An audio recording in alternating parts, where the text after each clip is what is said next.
সামাজিক প্রেক্ষাপটে দাঁড়িয়ে আজ আমরা কোথায় চলে যাচ্ছি? মোবাইলের পর্দায় যার ছবি দেখছেন, এর নাম হচ্ছে শিল্পা সর্দার। বাস্তবিক দেখতে কত সুন্দর, কিন্তু ভদ্রমহিলা ভেতরে ভেতরে এত নোংরা চরিত্রের, সে আর বলার না। কতগুলো বৈশিষ্ট্য আমি আপনাদেরকে বলছি, মানুষকে শুধু দেখেই বোঝা যায় না। কেন এদেরকে ছোট জাত এবং ছোট লোক বলে, তার কিছু নমুনা দিচ্ছি। ১ নম্বর, মনে করুন এর স্বামী হচ্ছে বাসুদেব সর্দার। তার ইনকাম হচ্ছে ধরুন মাসে ১০,০০০ টাকা। এই ভদ্রমহিলা তার সংসার খরচ মিনিমাম ২০,০০০ টাকায় ঠেলে নিয়ে যায়। এর অর্থ এইটাই যে ১০,০০০ টাকা যদি ইনকাম হয়, তাহলে ২০,০০০ টাকা সে খরচা করে কী করে?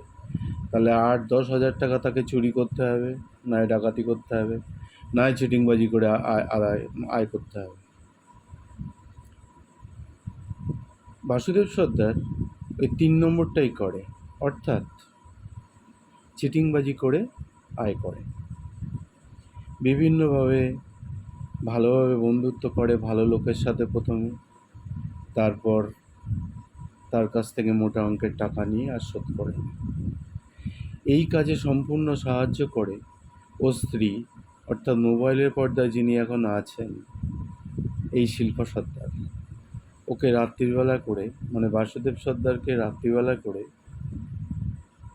এ ট্রেনিং দেয়।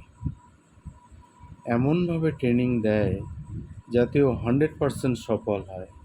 অর্থাৎ বাসুদেব সর্দার যাকে টার্গেট করে যে এর কাছ থেকে আমি টাকা নেব এবং এতটা টাকা নেব, ২ লাখ কি ৩ লাখ, সেটাও ঠিক করে নেয়। আর ঠিক সেই অঙ্কের টাকাটাই ও তার কাছ থেকে যেভাবে আদায় করে। তার জন্য সুন্দর করে ট্রেনিং দেয় এর স্ত্রী শিল্পা সর্দার। খুব পাকাপোক্ত ভদ্রমহিলা। আপাতদৃষ্টিতে কিন্তু মনে হয় না যে এরকম।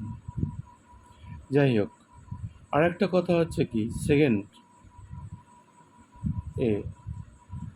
সেটা হলো ছেলে মেয়েদের আবার দুন ইন্টারন্যাশনালে পড়াচ্ছে। এদের ধারণা দুন ইন্টারন্যাশনাল স্কুলে পড়ালেই লোকে আমাদের ভদ্রলোক বলবে, আমাদের হায়ার কাস্ট বলবে। কত বড় স্টুপিড এরা!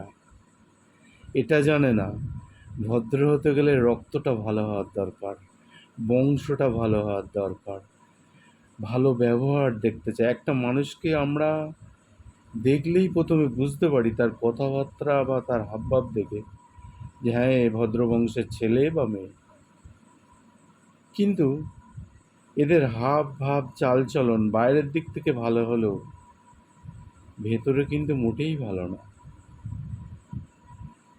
এ নিজে হচ্ছে 9 পাস, আর এর হাজব্যান্ড হচ্ছে 7 পাস, মানে বাসুদেব সর্দার 7 পাস। এরা চায় এদের ছেলে মেয়ে বড় বড় ডাক্তার, ইঞ্জিনিয়ার কি প্রফেসর হবে। চিন্তা করুন কিরম অলীক কল্পনা! নিম গাছে কোনো দিন আঙুর ফল হয়? ওদের শরীরে তো শিল্পা আর বাসুদেবের রক্তই আছে। তাহলে কি করে ওরা অনেক হায়ার স্টাডিজে সফলতা অর্জন করবে? এটা তো আমার মাথায় ঢুকলোই না। আর এটা কিছুতেই হতে পারে না। তাহলে ছোট জাতের অনেক ছেলেপিলেই আছে, তাদেরকে দুন ইন্টারন্যাশনালে ভর্তি করে দিলে তারা কি বড় ডাক্তার হয়ে যাবে, না বড় ইঞ্জিনিয়ার হবে, না বড় প্রফেসর হবে, না পুলিশ আধিকারিক হবে? কিছুই হবে না। তার জন্য তার বাবা মাকে শিক্ষিত হতে হবে প্রথমে। তারপর সে বাবা মাকে সৎ চরিত্রের হতে হবে, যে জিনিসটা বাসুদেব বা শিল্পার মধ্যে নেই। চরিত্র বলেই কিছু নেই, তা সেখানে আবার সৎ চরিত্র। এদের চরিত্র বলেই কিছু নেই, এরা প্রয়োজনে অনেক নোংরা কাজও করতে পারে। বিভিন্ন দেহ ব্যবসার সঙ্গে যুক্ত এই ভদ্রমহিলা, যাকে এখন মোবাইলে দেখছেন। ব্যাপারটা কি, মনে করুন প্রাইভেট টিউটর আছে, তাকে মাসে মাসে 3,000 টাকা দিতে হয়। হয়তো 1 মাস দিতে পারলো না, 3 দিন তার বাড়ি গিয়ে 1 ঘন্টা করে কাটিয়ে আসলো, পয়সা শোধ। বাহ, কি সুন্দর প্রসেস! এরা চায় এদের ছেলে মেয়ে বড় ডাক্তার, ইঞ্জিনিয়ার বা খুব বড় পদের একটা হবে, যার জন্য এরা ইন্টারন্যাশনালে ছেলেমেয়েদের পড়াচ্ছে। তাও কিভাবে? লোকের কাছ থেকে চিটিংবাজি করে টাকা নিয়ে। নিজেদের পয়সায় হলে সেটা একরকম, লোকের কাছ থেকে ওরমভাবে চিটিংবাজি করে টাকা নিয়ে ছেলে মেয়েদের হায়ার স্টাডিজ করানো, আমার তো মনে হয় কাউকে আমি দেখিনি আজ পর্যন্ত। ছোট লোক অনেক রকমের দেখেছি, কিন্তু এদের মতো নিম্নমানের ছোট লোক আমি জীবনেও দেখিনি, আর ভবিষ্যতেও দেখব বলে মনে হয় না। ঠিক আছে, ভিডিওটা এখানেই সমাপ্ত করলাম।